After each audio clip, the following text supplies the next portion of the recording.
Hello, friends, benders and non-benders alike. Welcome to Braving the Elements, Nickelodeon's brand new podcast about all things Avatarverse. I'm Janet Varney. And I am Dante Bosco.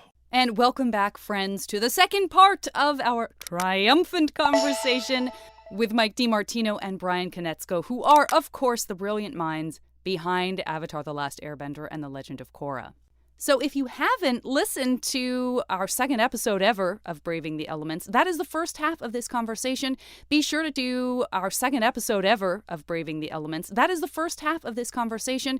Be sure to check that out first. We will be here for the second half of the conversation. We'll be right here waiting for you. Don't you worry.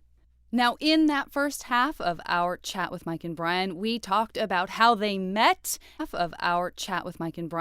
talked about how they met at RISD, Rhode Island School of Design. We talked about what happened after RISD and how they ended up coming together to work on the brilliant idea we all know as Avatar: The Last Airbender. And we started to get a little into the process, started teasing the conversation about the phenomenal artists in Korea who were utilized for the show, and much, much more. Okay, let's jump into the second half.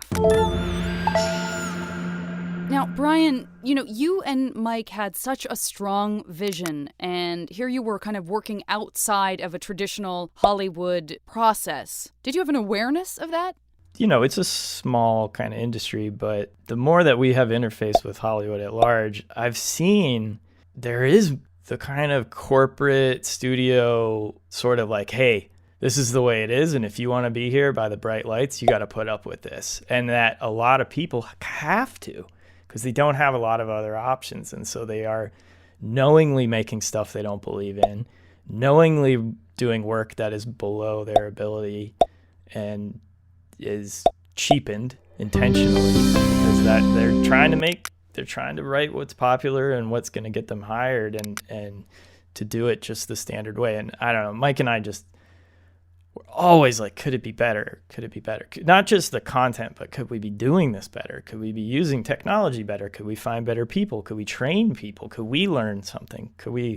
So we went and tried to learn from the animation studio in Korea and bring that back. We tried to learn from the Korean animation industry and bring that back to the U.S. industry because we thought the TV side of it was so stagnant.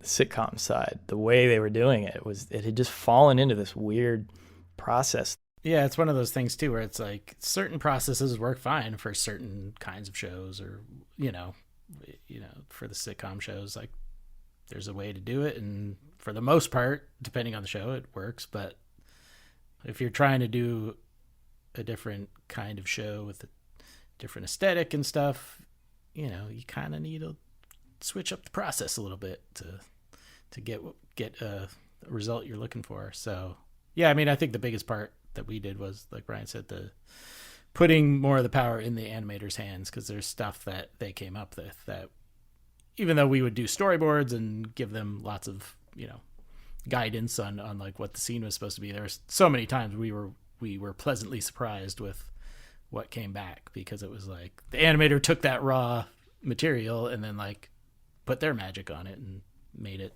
really shine. Yeah, there is some